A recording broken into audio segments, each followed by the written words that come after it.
from phone.com. And Samsung is pushing out this thing they're calling TouchWiz. It's their new user interface for their new touchscreen phones. And they're pushing it out across different types of phones in terms of smartphones and feature phones, and across all the different carriers in the US. Starting recently with one AT&T phone, one T-Mobile phone, one Alltel phone, and one Verizon phone. So what I've got here is I've got 4 of Samsung's TouchWiz phones. They're right here on the table. Trust me, you'll see them in a second. And I'm just going to kind of go through a little bit of a comparative review talking about what TouchWiz is and how it differs when you're looking at it on a Windows Mobile smartphone versus a feature phone. And then also, one of these phones wants some attention. And then also just go through what the different phones are, and now that I've had them for a few weeks and been testing them out, what I think of them.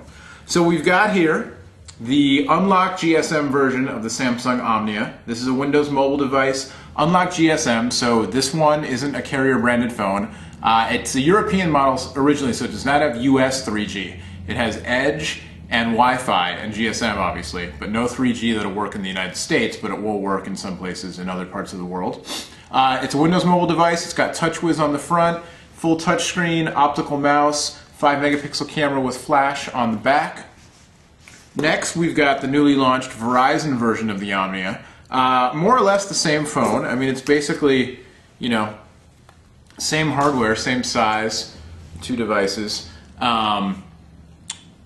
Similarly to the, I mean, really, you know, hardware-wise, very few differences between the two, except the Verizon branding on top, and then of course a Verizon-compatible CDMA radio inside. So not GSM, but it's locked to Verizon. CDMA does 3G over their EVDU network. Again, 5-megapixel camera on the back, and it's got Windows Mobile and the TouchWiz UI.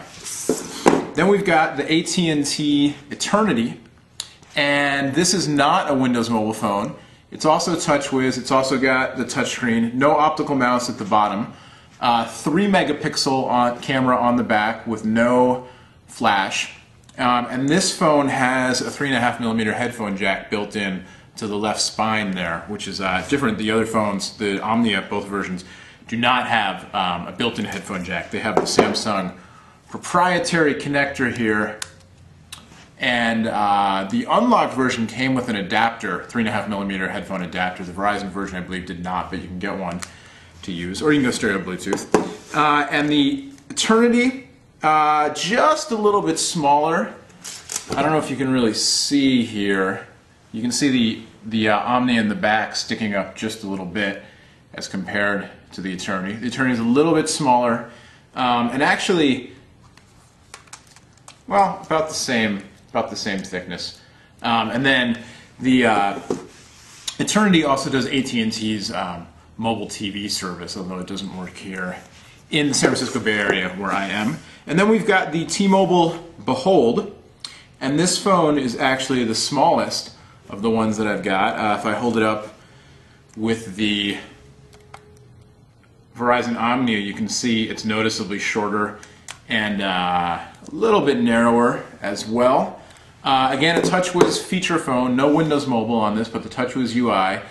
This one does have the 5-megapixel camera with flash. This one comes a little bit different on the back. It's got that slightly bulging battery cover thing here on the edge, which is actually a hinge. It snaps off, so you can take the battery cover off, as so. And then this is a metal plate, and this comes, you can get it in 2 different colors. This is the, what do they call this one? Espresso, the espresso brown, and then it also comes in pink, I believe.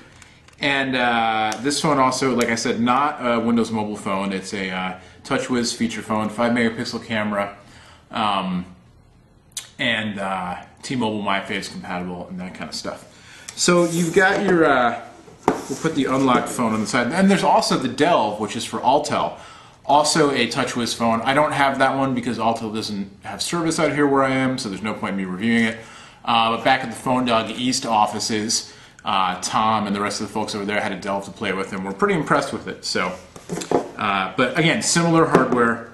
Here you go. The 3 US carrier TouchWiz phones, except for the Alltel Delve, like I said. But you've got the Eternity, the Omnia in the middle, and then the Behold for T-Mobile. So let's take a closer look. All 3 phones, definitely they all have their strong points and their weak points. but they're quite different from each other in certain ways, so subtle and not so subtle ways. So let's take a look. If you're interested in the Samsung, see which one's right for you.